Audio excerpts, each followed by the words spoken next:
Welcome. Welcome to all of you tonight to a very beautiful moment. We are very happy and honored to have Enzo Traverso here tonight with us. Enzo Traverso, who is actually a historian, but in the moment at Cornell University teaching the history of ideas. For us in the field of exhibition theory and practice, for us in the field of exhibition theory and practice, Enzo Traverso is a very important reference concerning all the debates about history, politics, and memory culture. And his book, Left-Wing Melancholia, came out this year in March, also in German, Linke Melancholie. So, I mean, for me, it is really just honor, pleasure, and wonderful that you came. We will hear the lecture, and then we will have the time to ask questions and talk. So welcome, Enzo Traverso. So many thanks for this invitation. I'm sorry, mein gesprochene Deutsch ist zu schlecht, einen ganzen Vortrag auf Deutsch vorzustellen. And also my spoken English is not so good. I'm sorry for that. I'm Italian. I lived most of my life in France, but I hope that you will understand without problems my presentation. So the title of my lecture is The Age of Left-Wing Melancholia. And I will try to define this concept and to analyze some dimensions of left-wing melancholia. There are many definitions of melancholia, an ancient concept whose meaning has changed through the ages. Its phenomenology spans from sorrow to lovesickness and resignation, but primarily focuses on loss and mourning. In Tommaso Campanella's The City of the Sun, 1623, this state of mind corresponds to a season, the autumn, when cold is coming and nature changes, as well as to a specific age of the human body, maturity, the transition between youth and senility.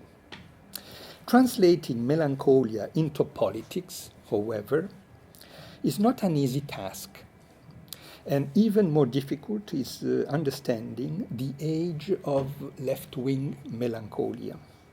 For almost 2 centuries, socialism thought it was announcing the future and inscribed its struggles into a kind of prehistory of humankind, according to a Hegelian or to a Hegelo-Marxist narrative of world history.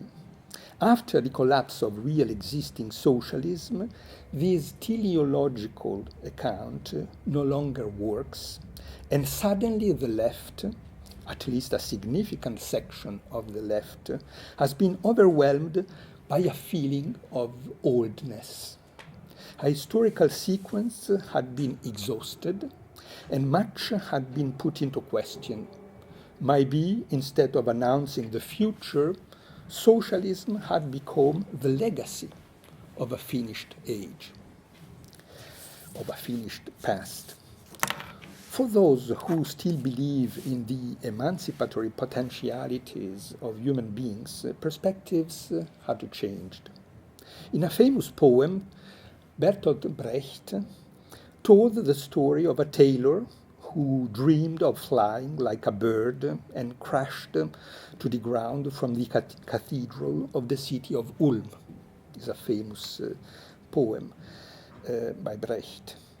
The bishop stigmatized him as a crazy man and a heretic who had been providentially punished because of his attempt to transgress a sacred natural order.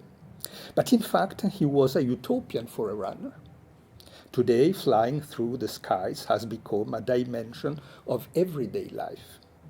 Beyond this consolatory allegory, in the early 1990s, Perry Anderson sketched some hypotheses on the future of socialism: oblivion, mutation, and redemption. Oblivion. Socialism could become a historical curiosity, like the Jesuit communities of Paraguay of the 17th century. Mutation, its emancipatory values and goals could be embodied by new movements with different philosophies and a different lexicon, as it occurred with the Levelers and the Jacobins after the English and the French revolutions. But it could also reborn redemption, like liberalism, a philosophical and political current of thought that seemed definitely condemned by history in the years between the two world wars, when the future appeared as a competition between fascism and communism. Nevertheless, all these hypotheses implied the end of a historical sequence, not a naturalistic conception of decadence a la Spengler, but certainly the awareness of a historical turn that engendered a feeling of oldness. Regardless to its future, socialism was aged and burdened with its own past, and therefore overwhelmed with melancholia. This is the object of my reflection. In times of political conservatism, revolutions tend to become distant, dead objects, and their historians remind me of a famous painting, The Anatomy Lesson by Rembrandt, 1632, where a team of doctors are dissecting a corpse. In a neoliberal age of naturalization of capitalism, revolutions turn into unthinkable, silenced objects, like the Asian Revolution in the 19th century. In fact, they are incandescent upheavals that arouse passions and expectations. They mobilize strong emotions and affects that have deeply shaped the history of the left. Left-wing melancholia is one of these feelings. Usually, it arouses two antipodal attitudes. On the one hand, stigmatization as a sickness, a pathology to be cured.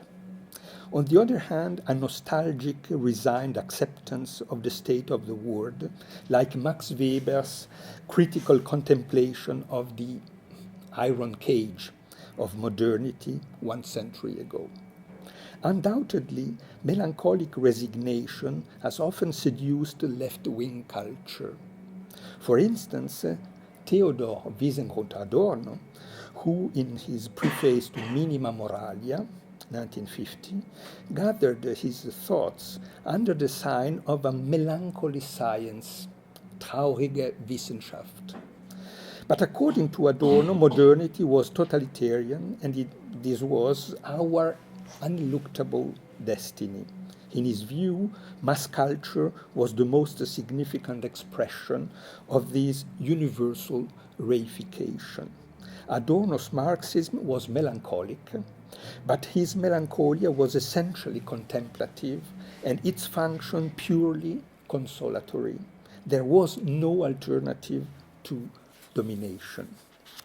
Today, I will deal with a different kind of left-wing melancholia that is inseparable from struggles and hopes, and that belongs, one could say with Raymond Williams, to the left's structure of feelings, whose critical thought and strategic reflection it stimulates. This melancholia has accompanied the entire history of the left, taking two different dimensions. The first belongs to the exciting moments of standing up, uprising, and liberation. The second to the tragic moment of defeat. Let me briefly explain this difference. As Georges Didier Huberman recently showed in a magisterial interpretation of Sergei Eisenstein's Battleship Potemkin, the dialectics of revolution transforms the crying people, le peuple en larmes, into an armed people, un peuple aux armes. Mourning, sorrow, and misery are incompatible neither with struggle nor with consciousness and introspection. Affects go with thought and action. In Eisenstein's movie, the women cries are the spark of revolt. There is no discrepancy between the pathos of tears and the logos of political discourse, insofar as the former can be consubstantial with the latter, and agency requires both of them: a strategic foundation, goals, projects, and ideas, and an emotional background: sorrow, indignation, angry, hope, excitement, happiness. In short, melancholia is a sentiment of collective action. Today, however, I will not deal with the melancholia of revolutions in process, rather with that of defeat. I will not speak of Battleship Potemkin's mourning, which pushes people to take up arms. I will study the affliction of people that, having been vanquished, lay down arms. In his movie, Eisenstein shows the start of 1905 revolution, not its conclusion. But melancholy of defeat is much more difficult to overcome. In 1872, 1 year after the bloody repression of the Paris Commune, an event he had observed from his prison in the fortress of Taureau, Auguste Blanqui wrote his most enigmatic text, Eternity According to the Stars, L'éternité par les astres, in which, after presenting progress as misconception, he suggested the possibility of a final defeat. Emancipation was illusory, and his own life seemed engulfed in this shipwreck of the revolution, in which he had been tirelessly involved. Rediscovering a cyclical vision of history, he retreated into melancholy and abandoned any hope in the future. These dark text fascinated Walter Benjamin, who read it in a tragic historical moment after the German-Soviet Pact of 1939, the outbreak of the Second World War, and just before the capitulation of France, the country where he lived and in exile. This resignation without hope is the last word of the great revolutionary, Benjamin observed. Revolt against the domination had proved to be a vain effort. Benjamin himself stayed in the middle of Blanqui's magnetic field, torn between melancholy and revolution, or perhaps seeking a dialectical link between them. In fact, this melancholia of despair, engendered by an overwhelming defeat, is extremely rare in the history of the left. This posture, so depressed and resigned, expressed by Blanqui at the end of his life. Socialist thinkers disposed to admit the possibility of an ultimate defeat are almost non-existent. From Marx to Salvador Allende, passing through Rosa Luxemburg and Che Guevara, they inscribed the defeat into a teleological vision of history that justified their commitment and allowed them to recover. According to Marx, revolutions learned from their own defeats, which allowed them to better know their enemies, select their allies, choose their weapons, and define their projects. They could not be overwhelmed by such defeats because the future belonged to them. The socialist revolution could not take its poetry from the past, but only from the future. End of quote. Even Shmuel Ziegelboim, the Bund leader who committed suicide in 1943 at the end of the uprising of the Warsaw Ghetto, justified his choice in a text that reaffirmed his faith into the future of socialism. Of course, the road of socialism was fraught with pitfalls, but the final victory was assured. His death was meaningful insofar as it belonged to the struggle for socialism. I quote from his testament. I wish that these remaining handful of original several millions of Polish Jews could live to see the liberation of a new world of freedom and the justice of true socialism. I believe that such a Poland will arise and that such a world will come. Ziegelboim's testament proves that even in the middle of a catastrophe, when all seemed lost, this dialectic of defeat displayed its therapeutic virtues. For a century, socialist and communist iconography has illustrated this teleological vision of history. Its images engraved themselves in the memory of several generations of activists, from workers to intellectuals, and shaped their imagination. The fourth state by Pelizza da Volpedo, one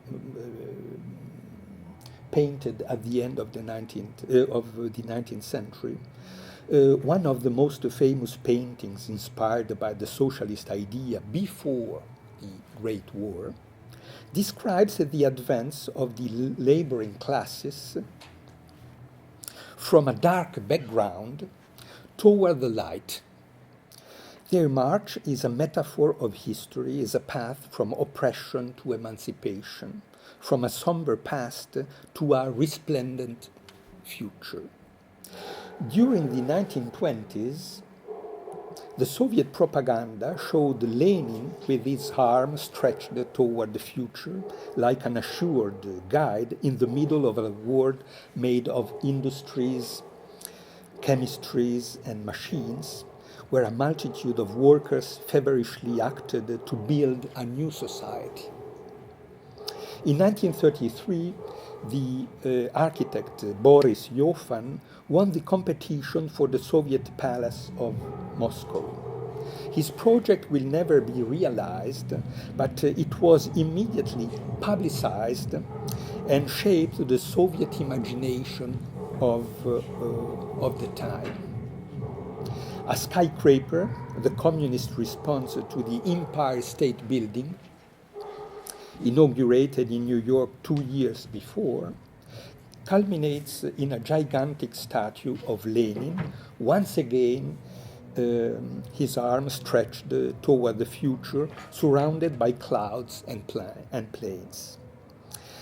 These posters and statues of Lenin, presenting socialism as the providential end of history, are the secular version of an older biblical iconography.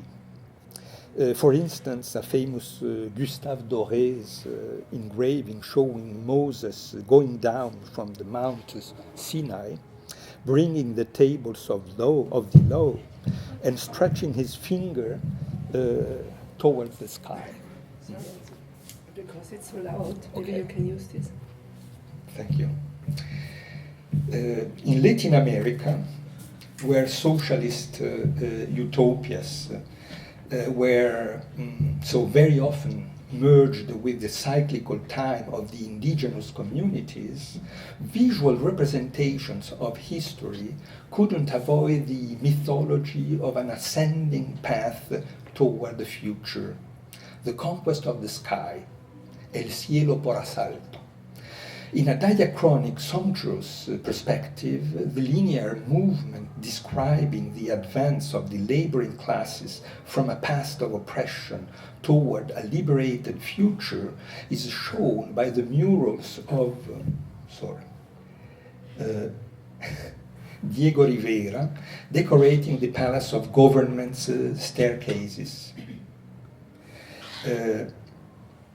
And the court of the Department of Education in Mexico City.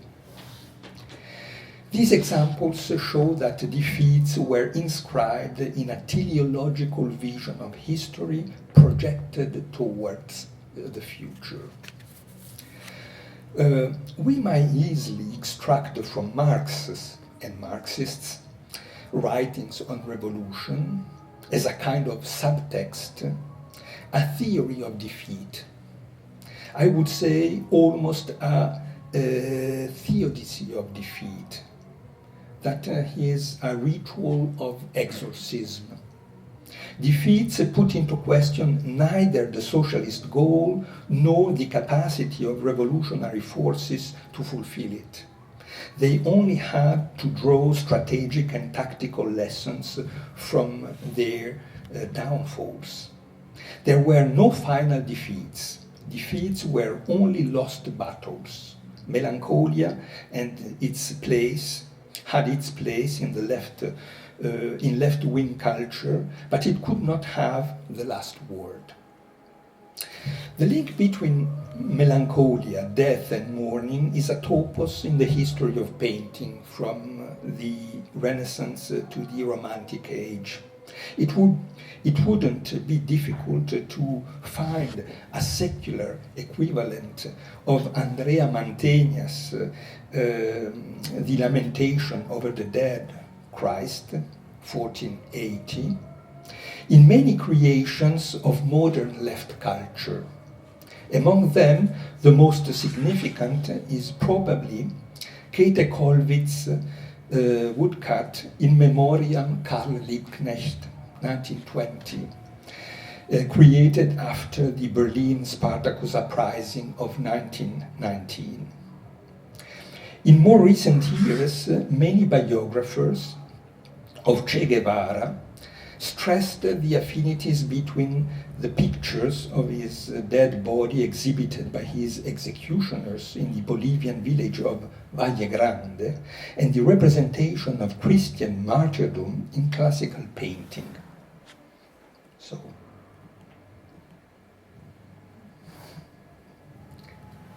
there are some striking affinities between this picture and Mantegna's painting. Like Mantegna's canvas, from which it clearly draws its inspiration, Kollwitz's woodcut displays a scene of sorrow and gives it a choral collective dimension.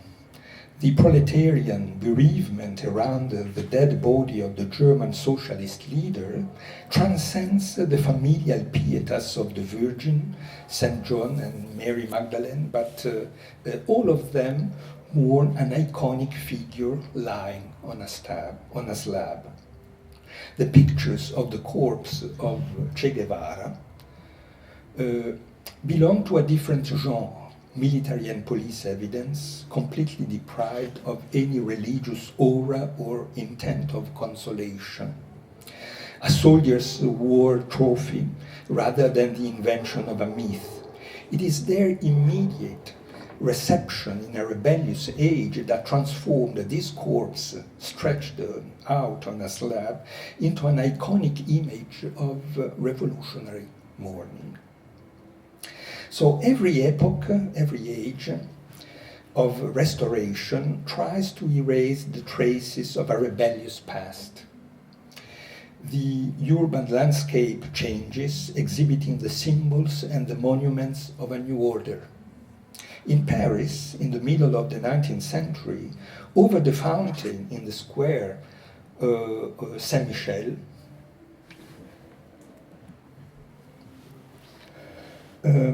appeared the statue of an archangel whose sword threatens a submitted Satan. It is, as Dolph Höhler highlights in quoting Baudelaire, an allegorical representation of the imperial order that had smashed the revolution, of the political and moral victory of the bourgeoisie against the evil of the popular uprising. Beside this neoclassical, pompous and self-satisfied cult of re-established order under the Second Empire, the revolutionary artists of the epoch accomplished a parallel work of mourning, creating a culture of the defeated revolution that transmitted the memory of the vanquished. In 1852, Gustave Courbet painted a burial at Ornans, funérailles à Ornans, the first realistic representation of the people in modern art, which was immediately and pertinently interpreted as a canvas on the funeral of the revolution of 1848. In the 1860s, he devoted a cycle of canvases to hunting, whose recurring theme is the death of hounded animals. The most famous of them, L'Hallali du Cerf, the killed hart, shows a dying deer lying on the ground and exhausted, being whipped by a hunter while dogs are impatient to dismember it. This canvas is an extraordinarily intense and uncanny allegory of the defeat of the 1848 revolution. As the silent processions reaching the Communards' wall in the Parisian cemetery of Père Lachaise show, the workers' movement always practiced mourning as a secular liturgy of hope.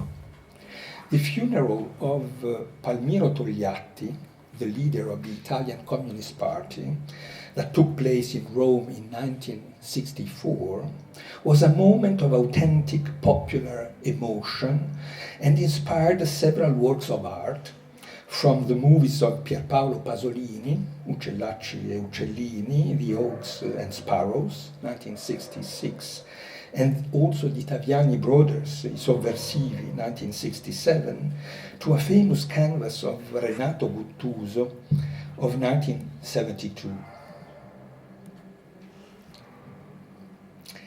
This painting is based on the contrast between the mourning faces of the characters, among whom many historical figures of the communist movement are clearly recognizable, from Lenin to Gramsci to Angela Davis many German revolutionaries, and the red flags dominating the landscape. Symbolizing socialism and the future, these banners, these flags, sublimate the loss of the dead leader.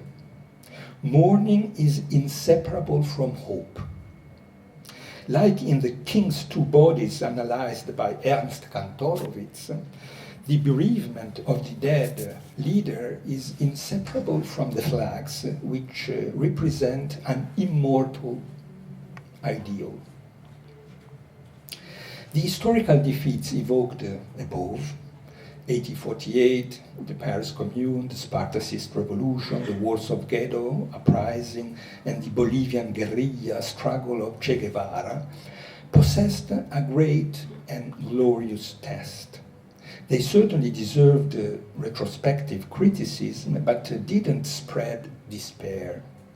They compelled admiration, inspired courage, and reinforced loyalty. The secret of this metabolism of defeat, melancholic but not demotivating or demobilizing, exhausting but not dark, lies precisely in the fusion between the suffering of a downfall, defeat, repression, humiliation, persecution, exile, and the persistence of a utopia lived as a horizon of expectation and a historical perspective.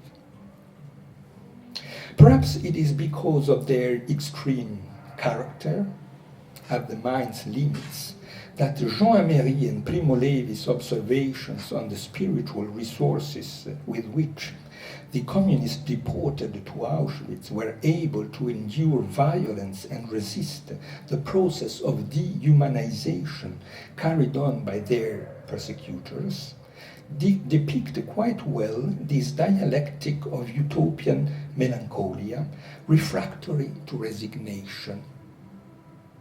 Both Améry and Levy, maybe too superficially, assimilate this utopia to a faith in an immediately religious sense, avoiding distinguishing between believers and political activists. But their testimony is valuable if we consider Marxist historical teleology as a secularized version of a messianic aspiration. Améry admitted his admiration for the militants who, in the most difficult conditions, found an inestimable help in their convictions. I quote Jean Améry, "They survived better or died with more dignity than their irreligious or unpolitical intellectual comrades, who often were infinitely better educated and more practiced in exact thinking. They were able," Améry explains, "to transcend themselves and project themselves into the future. They were no windowless monads. They stood open, wide open onto a world that was not the world of Auschwitz." Levy's remarks are very similar. Their universe was vaster than ours, more extended in space and time, above all, more comprehensible. They had a key and a point of leverage, a millennial tomorrow, so that there might be a sense to sacrificing themselves, a place in heaven or on earth where justice and compassion had won and would win in a perhaps remote but certain future. After 1989, this culture of mourning no longer works. The loss appears irreparable. It cannot be mourned and sublimated in the living flow of a political movement. When communism fell apart, the utopia that for almost 2 centuries had supported it as a Promethean impetus or consolatory justification was no longer available. It had become an exhausted spiritual resource. The structure of feelings of the left was deeply troubled, and the melancholia born from defeat couldn't find anything to transcend it. It remained alone in front of a vacuum. In short, the turn of the 21st century coincided with the fall of the principle of hope. Speaking with Ernst Bloch, the regime of historicity of the beginning of the 21st century reveals a deep crisis of utopic imagination. Often captured by the concept of a presentism, it displays a permanent acceleration without a naturalized social structure, within a naturalized social structure, It is conceived of and considered as immutable without any possible alternative. Pushed forward by the French and the Russian revolutions, the 19th and the 20th century projected themselves into the future. The former identifying itself with progress, industrial, technical, democratic, socialist, the latter with communism. The 21st century, on the contrary, opens in a world without utopias, paralyzed by a historical defeat of the communist revolutions. Abandoned by the principle of hope when all horizons of expectation seem darkened and invisible, our regime of historicity doesn't perceive the past as a time of revolutions and emancipatory struggles, much more as an era of violence and totalitarianism. Using Kozelek's famous conceptual couple, we could formulate this diagnostic in the following way. The symbiotic relationship that linked the past as a space of experience, Erfahrungsfeld, and the future as a horizon of expectation, Erwartungshorizont, was broken. The concrete utopias of collective emancipation turned into individualized drives for the inexhaustible consumption of commodities. Neoliberalism introduced the cold stream, once again speaking with Bloch, the cold stream of economic reason. Utopias have been privatized into a reified world. The end of communism as the end of utopia and an act of remembrance as a ceremony of mourning, both solemn and tragic, found its most poignant expression in Theo Angelopoulos' Ulysses Gaze, 1995.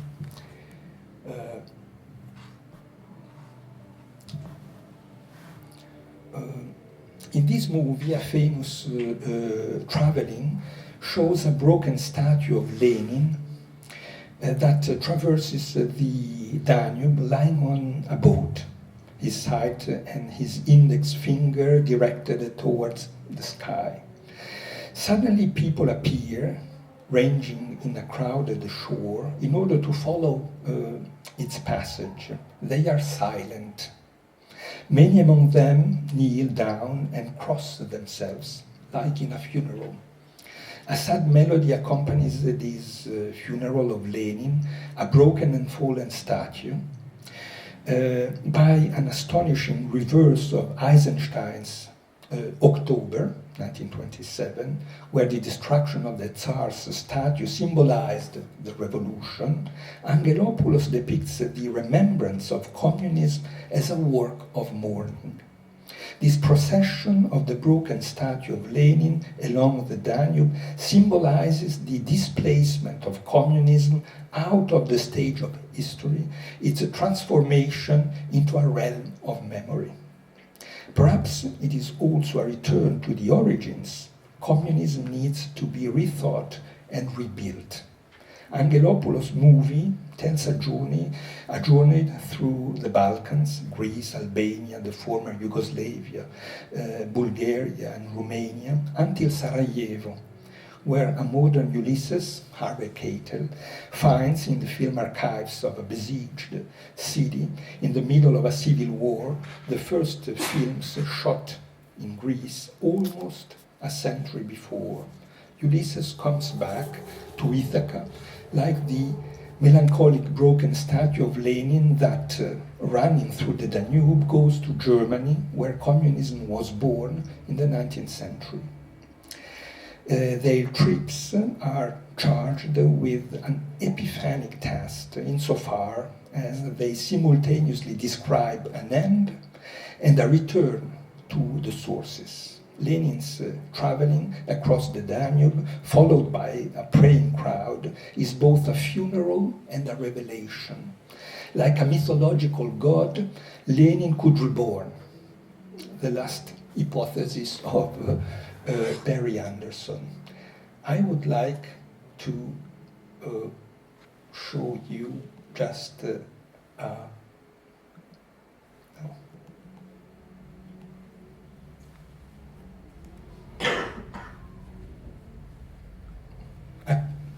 2 minutes, 3 minutes of this, a short excerpt of this movie. Sound.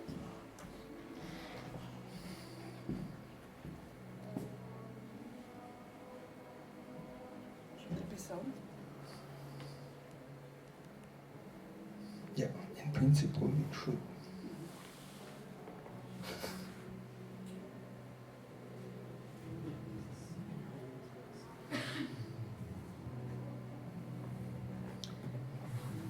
On the computer, it's on the sound.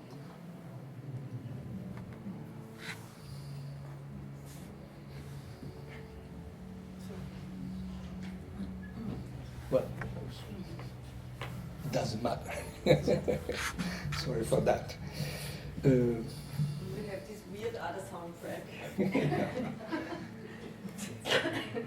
It's always the problem of new buildings, new technologies, and problems.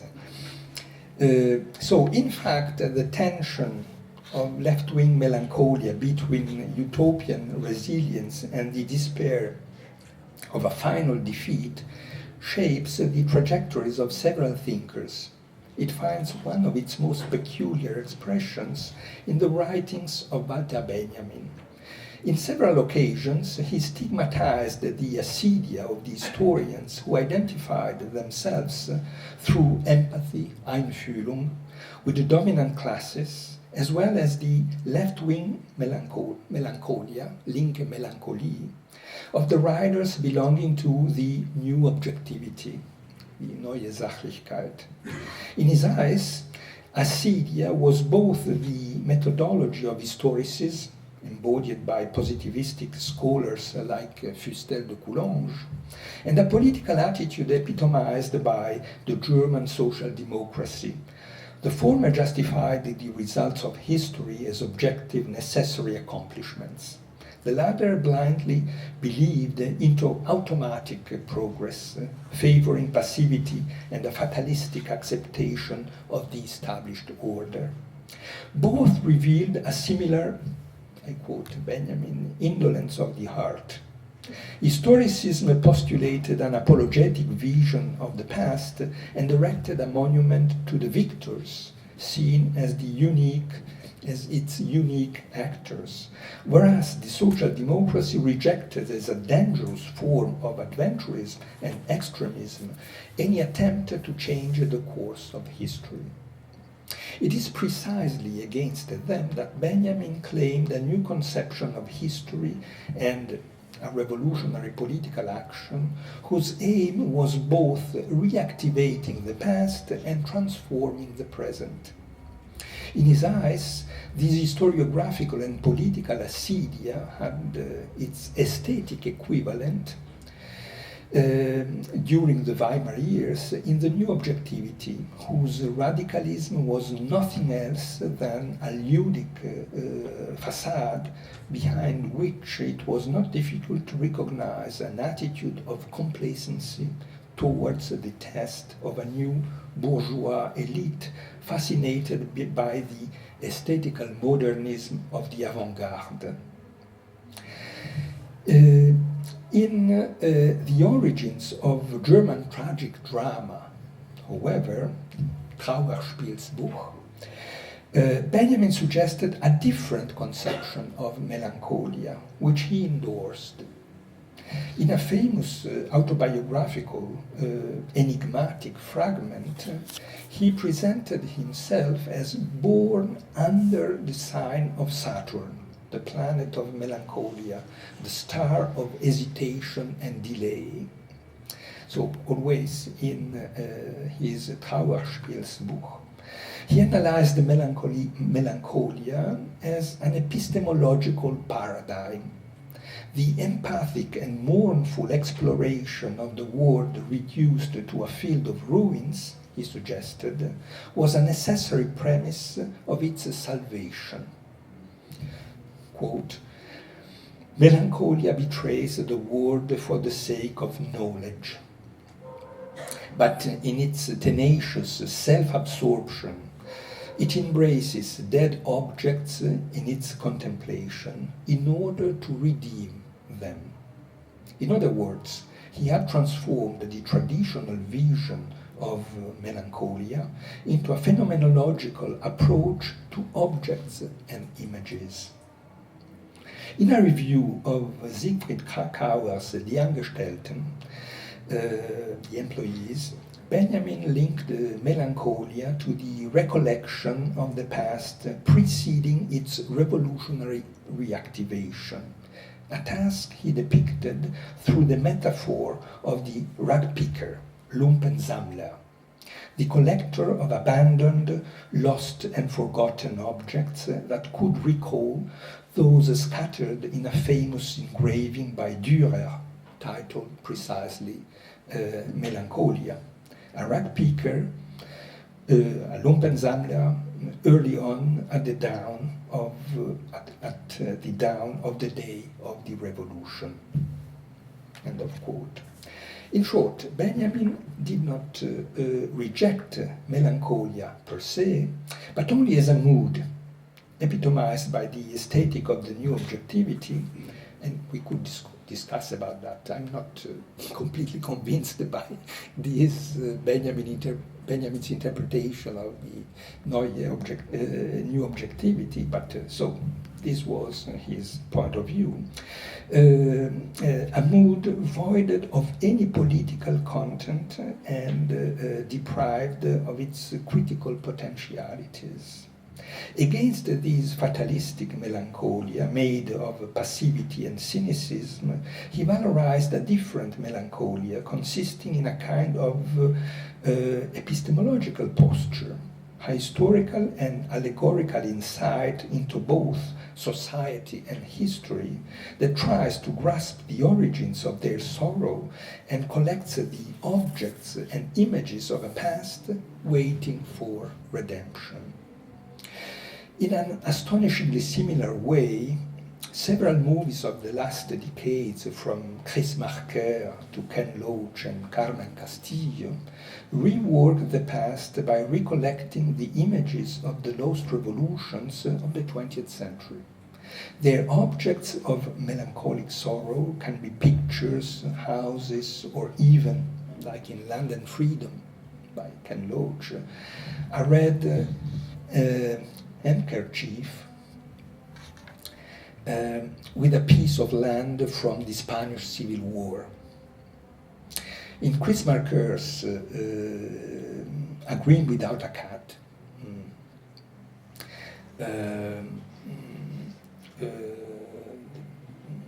Le fond de l'air est rouge, it's the original title, the French title. In Chris Marker's Le fond de l'air est rouge, 1977, and a new version shot in 1993, a movie in which funerals play a significant role, melancholia means the memory of past struggle as a moment of fraternity and collective action. This vision of melancholia as a political and memorial paradigm seems to me particularly interesting. Reinhard Koselleck, the founder of conceptual history, posited the epistemological superiority of the vanquished in interpreting the past. Quote, "If history is made in the short run by the victors," he wrote, "historical gains in knowledge stem in the long run from the vanquished. The victors inevitably fall into an apologetic vision of the past based on a providential scheme. The vanquished, on the contrary, rethink the past with a sharp and critical regard. The experience of being vanquished contains an epistemological potential that transcends its cause."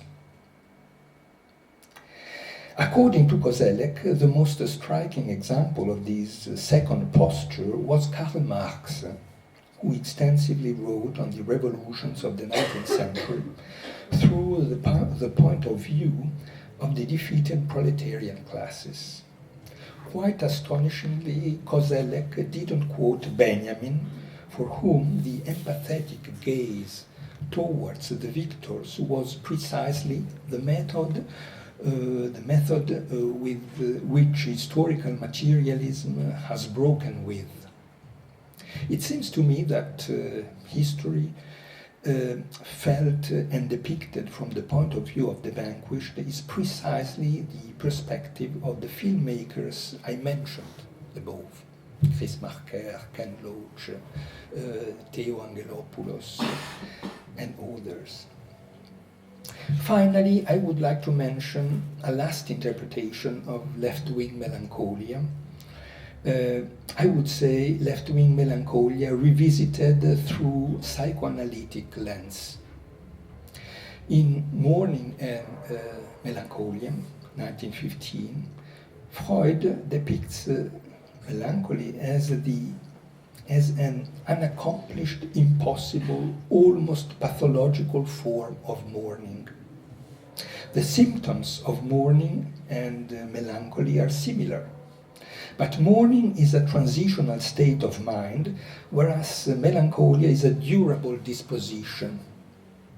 Differently from the mourner who prevails over his sorrow, the melancholic remains narcissistically identified with his lost object, beloved object, transforming his suffering into an introspective isolation that cuts him from the external world. Melancholic people don't wish to abandon their status of sadness and suffering. They complain and, to a certain point, enjoy their pain. Thus, one could define left-wing melancholia as the result of a durable and unresolvable bereavement, an insuperable Trauerarbeit. Communism as both a finished experience and an irreplaceable loss, in an age in which the end of utopias obstructs the separation from the lost beloved ideal, as well as a transfer toward a new object of love. One could interpret this left-wing melancholia, as Wendy Brown suggested several years ago, as a conservative tendency impeding subjects from finding a new, I quote Wendy Brown, critical and visionary spirit. However, one could observe that it is precisely the lack of a new spirit and vision that annihilates any attempt to distance oneself from the lost object and to overcome the loss. This conservative tendency could also be viewed as a form of resistance against the mission and betrayal. Because of the end of utopias, a successful mourning could also mean the identification with the enemy. Lost socialism replaced by accepted market capitalism, neoliberalism, so what I called the privatized utopias of the neoliberal age. In this case, left-wing melancholia would be the obstinate refusal of any compromise with domination. If we depathologize melancholia, we could see it as a necessary premise of a mourning process, a step that precedes and allows mourning instead of paralyzing it, and thus helps the subject to become active again. In other words, left-wing melancholia could become the emotional context of a necessary effort to reworking the past.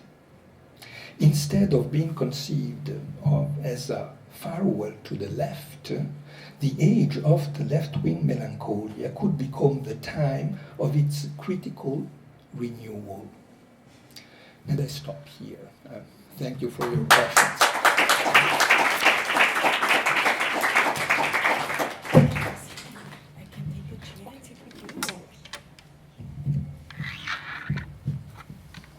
Thank you so very much. I propose that we just talk a bit, the two of us, and relate it to some of the questions we had in the last years, and then we will open for a discussion. So, thank you for this beautiful lecture, and thank you also for this beautiful book altogether. I have several questions. Actually, it's a bit of today is a sad day. I mean, it's interesting that we talk about left-wing melancholia the day when, after the elections in UK. And let's unpack a bit. And what I would like to do is talk a bit again about the concept, but your lecture made it very clear, and then transfer it to our field, to the field of exhibition theory and practice, because I think it's extremely productive if we think about museums, for example, places where objects and images are collected, as you said. But first of all, so it's for me, I understand, it's very clear you are for melancholia, true? Yeah. A plea for a certain kind of left-wing melancholia. And this certain kind of left-wing melancholia would be the contrary of nostalgia, in somehow. Yeah. So while nostalgia in somehow is empathy with the dominant classes, melancholia has in itself a power of, this sadness has a power of, if there is no way to be angry in the moment, there is a power to keep the anger and save it for later, or something like this. Well, so I'm not in principle against nostalgia. Nostalgia is a feeling belonging to the human feelings, and everybody knows, experiences nostalgia. And I think that in a time of competition, competitive individualism, and the nostalgia of an era of collective action, of fraternity, and a time shaped by this feeling that we can change the world acting collectively together. So the nostalgia of this time is not per se something negative or damageable or harmful. So, but of course, I don't think that we could claim nostalgia as a project for the future. that's absolutely obvious. This legitimate feeling of nostalgia has to be inscribed into a project for the future. And left-wing melancholia is not a strategy, a new political strategy. Left-wing melancholia is a dimension of this structure of the feelings of the left, speaking with Raymond Williams. So left-wing melancholia is a component of left-wing culture, and I think that we should recognize its legitimate place in this cultural framework. So I don't try to idealize or to fetishize left-wing melancholia. I simply think that we should recognize that this left-wing melancholia, which has been suppressed for 2 centuries, should be recognized and fruitfully used. So, simply that. But again, I would be interested to understand more about if it is not a strategy, but just, let's say, a feeling that has been suppressed and has to be faced. Yet I want to understand the relation to history and the future, because obviously you present it very much as something that is deeply related to both. In you say that in a time of perpetual presence, in the neoliberalism of ongoing presence, in what I call the crisis of presence, there is a reason to insist and persist with a relation to the past in order to have a relation to the future, and this relation can be melancholic. Do I understand it right? Yeah, but I think that it's a possibility. So why not? Yeah. No, I don't discuss. I try to understand in order to put it into the museum's context. I would like to point out one particular aspect of this discussion. So for too many time, left-wing, melancholia, nostalgia, was perceived as a symptom of weakness. So the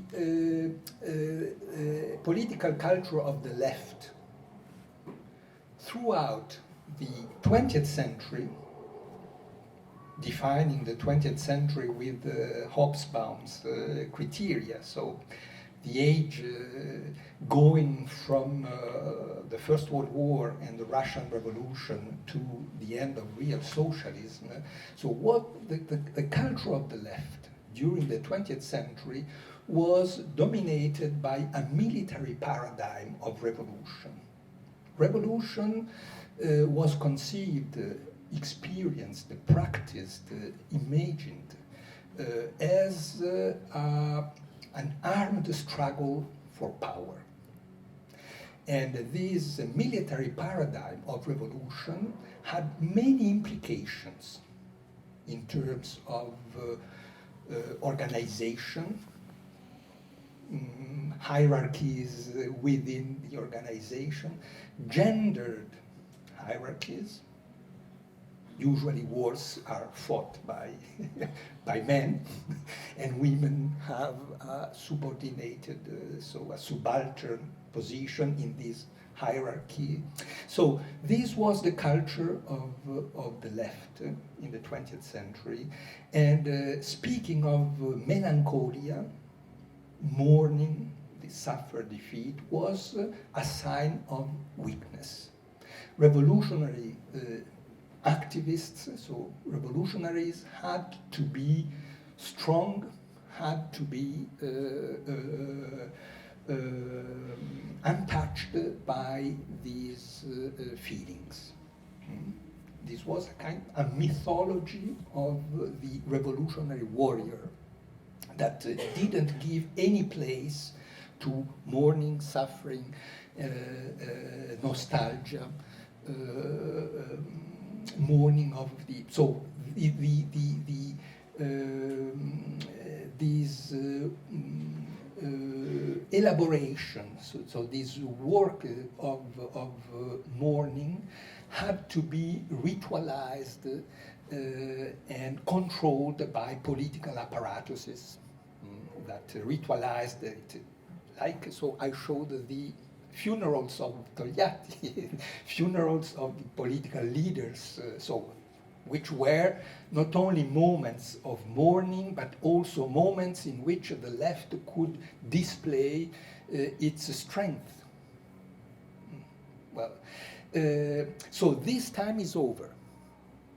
And I think that this component of left-wing culture that had always been suppressed or marginalized or removed can be recognized and historicized. So this was my approach. But I would like to stress this point. So this is a work of a historian. It's a work of intellectual and cultural history. Is not the pretension to find a solution for the crisis of the left in which we live today. Yeah, and I mean, for me, reading it is very helpful to. And now, of course, immediately I start to imagine like a space, a context where this mourning can take place, because of course mourning needs a space. And in this book, you mainly refer to movies and to paintings, and less to even if you mention Pierre Nora's spaces of memory. Realms of memory. Erinnerungsorte, yeah. Lieu de mémoire. You don't really discuss so much the spatial dimension of collective memory.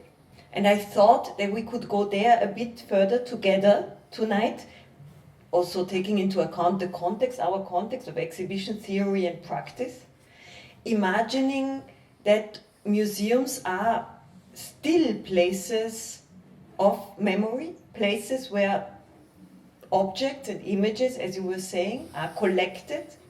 So, to me, it feels that this idea of an important and productive melancholia could, to me, it resonates to a potential of a museum of the future. What do you think? So I'm at the same time seduced by this option, and I think that this could be the starting point for a wonderful museum on the left culture of the past. At the same time, I'm skeptical and I have some doubts, because museums are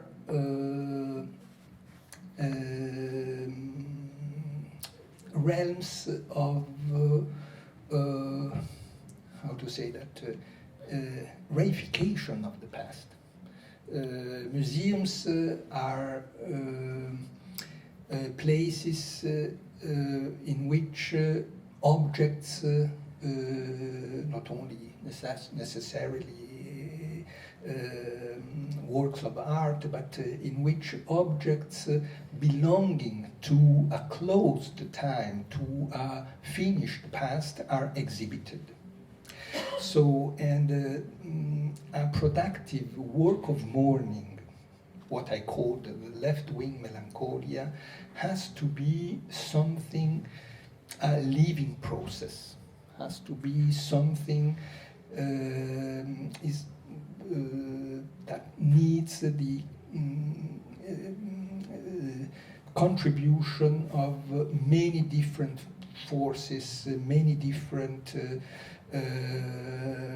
approaches, and that has to live in civil society within the left as it exists. So associations, both ephemeral associations and organized, structured movements. And I think that this is a work that could also pass through institutions and museums, but which needs to be inscribed in a broader space. Of course, yet I want to insist a bit. Yes, okay, let's leave it there. So yeah, absolutely not only in the museum, and we don't imagine it as the space somewhere where we can deal with it and the rest of the world stays as it is. But still, let's look at it and think at it together. So, first of all, left-wing melancholia is not, when I read your book right, is not the melancholia only of the left. It's a way to look at history from the perspective of the vanquished, no? Is a way, also becomes left, because you say that it's also post-colonial melancholia. So the anti-colonial struggles, of course, are leftist struggles, but even some of them would not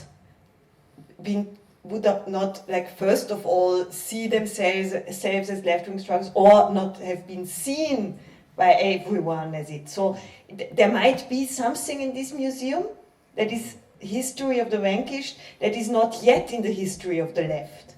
Yeah. And that for the reason of being able to enter into such a productive space of grief becomes part of the left-wing melancholia. Yeah. No, I perfectly agree with that. So it depends also on which kind of museum we wish to. I want to imagine it together, that's why.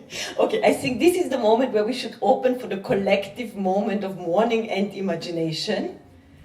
Are there some questions? Remarks, thoughts?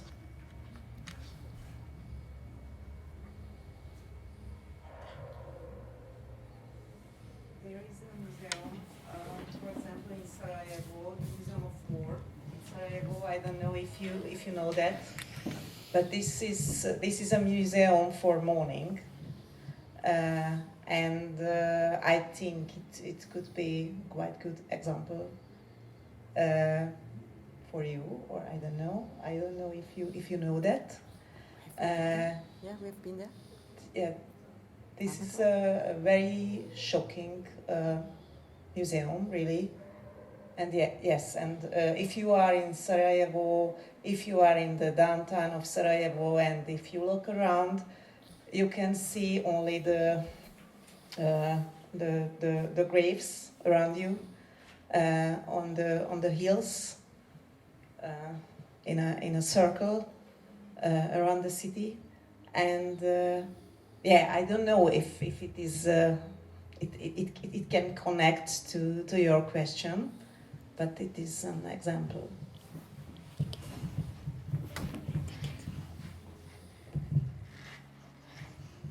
Do you want to react?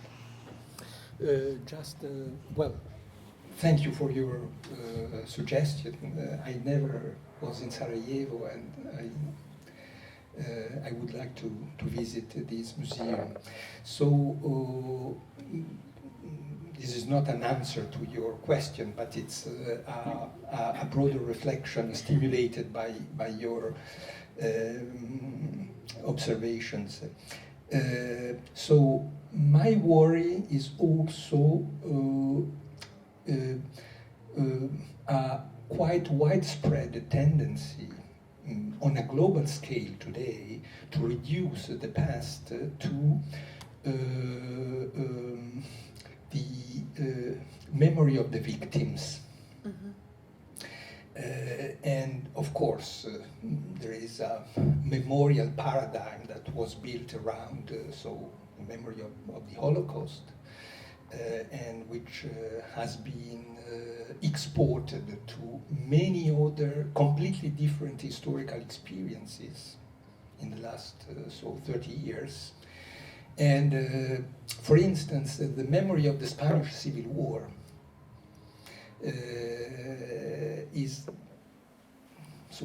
tends to be reduced to the memory of the victims of the Civil War. When I was 20 years old, and so the mythology of the Spanish Civil War was overwhelming, because there were Republican exiled everywhere. So, or in the 70s, I was 20 years old. There were in Western Europe many exiled from Latin America. So the idea that they were exiled from political struggles was something that didn't required to be explained. This was obvious. Today, the idea that the history of the Spanish Civil War is also the history of confrontation between revolution and counter-revolution, or a struggle between socialism and fascism, what Ken Loach tried to explain in his movie. So this legacy of the past has completely been removed. And you go to Spain, there is an enormous work, which is a work of mourning. The exhumation of thousands of bodies that had been buried during the Civil War. So is the commemoration of the victims of the Civil War. And when we go to Latin America, but in Argentina things start to change now. But so the legacy of the military dictatorships is the memory of the victims of military dictatorships. And it seems to me that left-wing melancholia, in order to be a fruitful work of mourning, needs to rediscover the political dimension of the past. The history of the 20th century is not only the history of totalitarianism, genocides, and wars. Is also a history of revolutions, of emancipatory struggles. Is the history of the end of colonialism, and the end of colonialism is the history of the transformation of colonized into political subjects, historical subjects. So, and this vision of the past, focusing exclusively on the figure of the victims, is very problematic in terms of of understanding the past. Not only in terms of transmitting political experience from one generation to another, but in order to understanding the meaning of the historical meaning of the 20th century. Of course, there are very good reasons that explain these obsessive focus on the victims, because the victims of genocides in particular for too many years had been forgotten, had been marginalized. But so now the situation is completely reversed. This is a very important point, a point that you made in many texts, and also made me understand in what way this victimization of the historical, like the turning into a discourse about victims, how much it has also changed, or which role it has in the German relation to its history after '89 and things like that. But actually, coming back to that, trying to understand it now, because it becomes more precise, this concept of left-wing melancholia. Obviously, it's not only mourning. It's not only mourning about the loss. It is also mourning in relation, and maybe also keeping something of the struggle.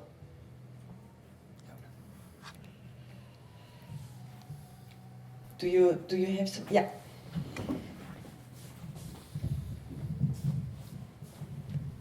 Thank you very much for your very interesting talk and all the wonderful examples you gave.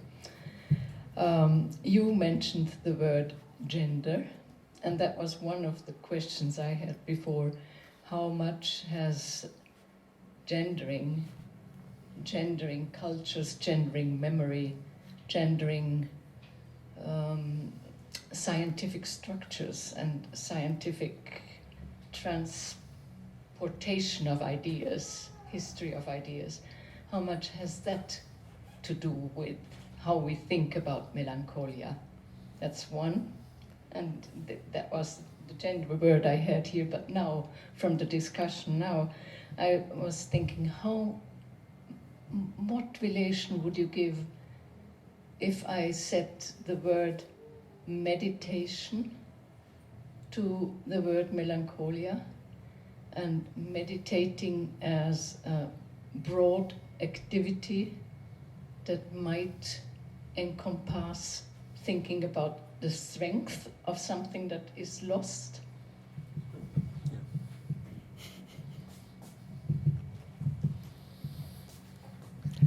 So this is a very interesting question. I'm not able to answer satisfactorily to your question, but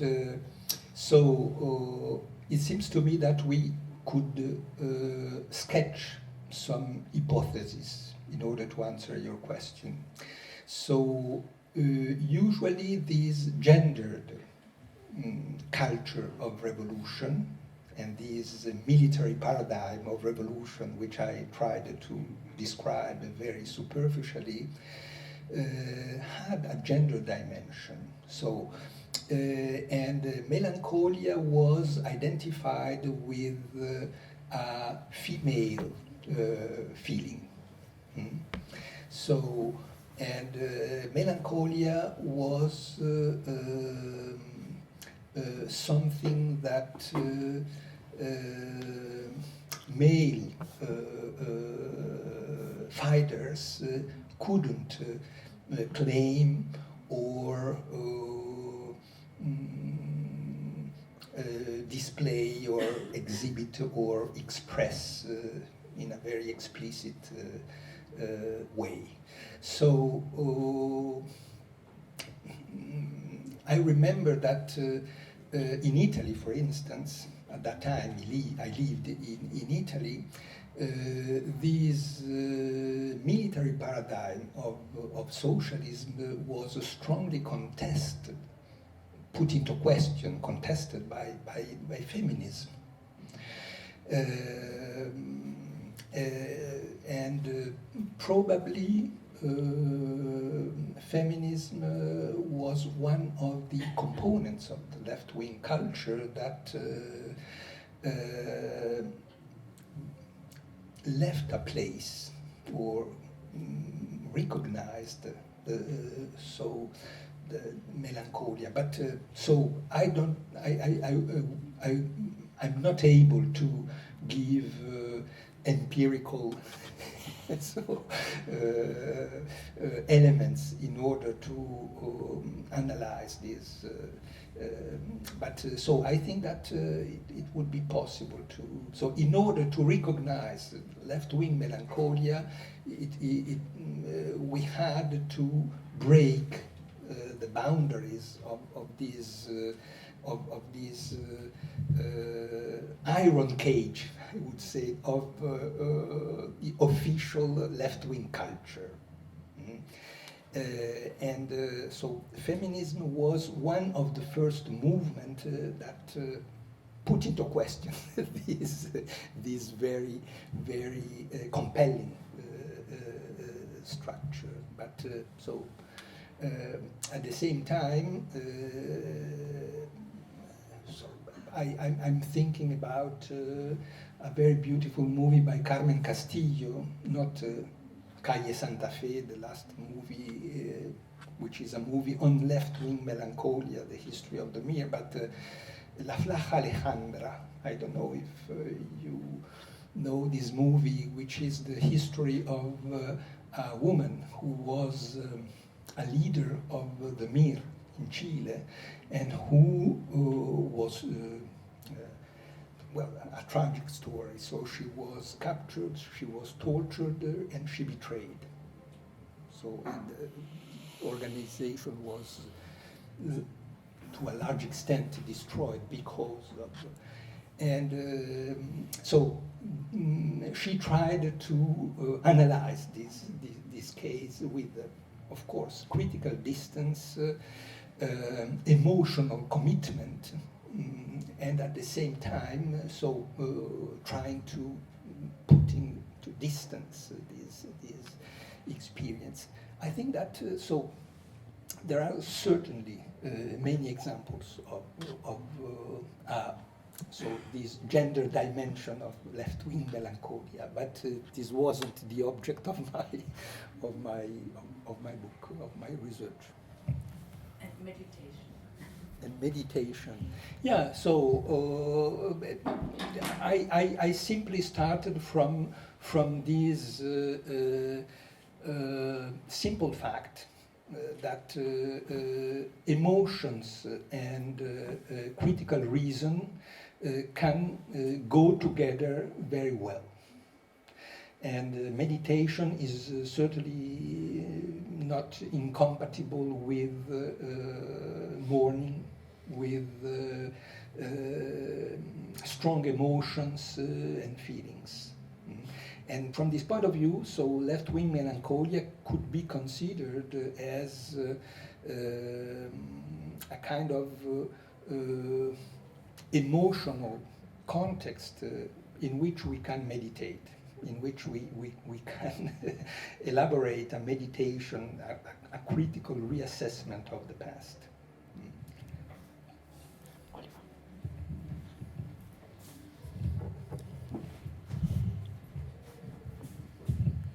Thank you very much for your presentation. I take it that your presentation was the presentation of a historian. Nevertheless, you also gave some recommendations for the left at the end of your talk. And I was wondering how congruent your last point about memorizing the victims or criticizing the memory of focused on victims only is with the main line of your argument about left-wing melancholia and the redemption of melancholia, basically. Because I agree that it is more productive to think about the past as a history of struggles and to memorize the struggles rather than only the side of the victims. But these struggles and the long line of struggles, historical struggles, is not only a long history of defeats. There are victorious struggles as well, and it is also a history of struggles won by the left. And for that reason, I was wondering whether when we start, and granted all your whole project that you want to recognize, the long history of leftist melancholia, but when we start with the vanquished, when we start with the defeated as leftists, it was very hard for us to imagine ourselves as being victorious in the first place. So we start with the wrong step in a certain way. And so what if we change perspective?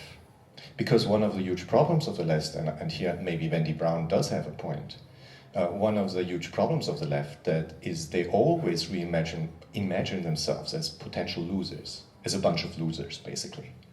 You can see this very well when leftist parties get into government. When the right gets into government, they tend to destroy their opponents. When the left gets into government, they apologize for it. That's the rule. Because they think of themselves or anticipate themselves always already as the defeated. But if we change perspective, I'm thinking here in particular of a book by Alain Badiou on the 20th century, which whatever you may think of Badiou, but nonetheless he has a point there, where he says that the 20th century is a century of left victories. The whole, you mentioned it, the decolonization movement is a huge victory, civil rights movement, a set of victories, Not that there were no defeats, but at the very same time, the way we are living here as relatively free and equal people, to some degree, that degree of relative freedom and equality is the result of leftist victories, and even the French Revolution you mentioned is the historical event which provided the horizon of freedom, equality, and solidarity, which is still operative today for us as leftists, no matter how controversial it is and how difficult it is to uphold it. But nonetheless, so my question basically is, do we not start with the wrong move by imagining ourselves as the defeated in the first place and the mourning, or should we not really also read all your examples of funerals, of course, and I think somehow you pointed in that direction in your last comments, not as the funeral of a victim, but the funeral of a political subject who happens to be a victim at that particular point of time. And even though the historical necessity of final victory is gone from a leftist perspective, and it's a 19th century thing, nonetheless, the perspective of a victory within the continuum of history, rather than the abolishment of history, is still imperative given the democratic horizon of the French Revolution, of the socialist revolutions, and all that. So maybe just what you think about, you know, writing a history of left victories.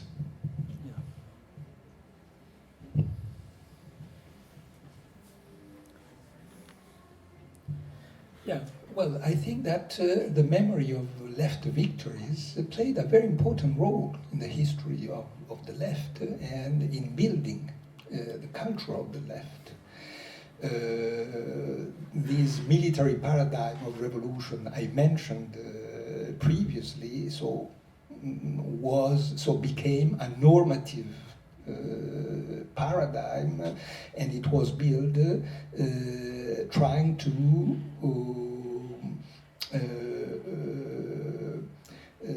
emphasizing a victory of the left. So revolution can prevail. This was the message of the Russian Revolution. But the problem is that, of course, we cannot build a new, successful and effective culture of the left based exclusively on the memory of defeats. But at the same time, it seems to me very difficult to inscribe effectively the victors of the left in this new project, because when the left prevailed, it turned wrong everywhere. So all successful revolutions produced authoritarian political regimes, sometimes totalitarian forms of totalitarianism. And all attempts to transform the society through an electoral victory of the left produced a generalized disappointment in the short run. So I'm not happy of that, but this is a fact. So the legacy of the 20th century is also the legacy of an attempt to fetishize, to institutionalize, to create an official culture of the victories of the left, which is today impossible to assume as a positive legacy. So we have to be very, I think that the left cannot build an effective project for the future trying to inscribing its action into a continuity with the political regimes that were created from the victorious left revolutions. So this is a big problem, but it seems to me that the legacy of the left has to be metabolized, has to be rethought critically. Defeats and victories together, but we cannot oppose victories to defeats. We have to take into account both of them with a critical eye. But I have a question here, a logical question. I don't understand, but because I guess you don't propose to be melancholic about the authoritarian parts of the leftist history, or do you? No, so I wish to be, perhaps I wasn't very clear on this point. In my view, left-wing melancholia is neither pathology, a sickness,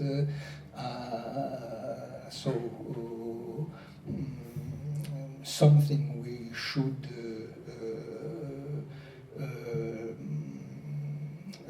care as a sickness, nor a therapy, I don't prescribe melancholia as an effective recipe or a therapy, because it would be ridiculous if I speak to my students, so belonging to a different generation, 20 years old, and say you have to be melancholic because so they have the future in front of them. They cannot be melancholic, and so it's a very good thing that so I simply think that this left-wing melancholia exists, and we have to work with. We have to give it a realm in our culture, in our imagination, in our way of thinking, in trying to invent new ideas. So I think that the utopias of the 21st century should include the memory of the past, and this memory is necessarily melancholic, but once again is neither a pathology nor a therapy.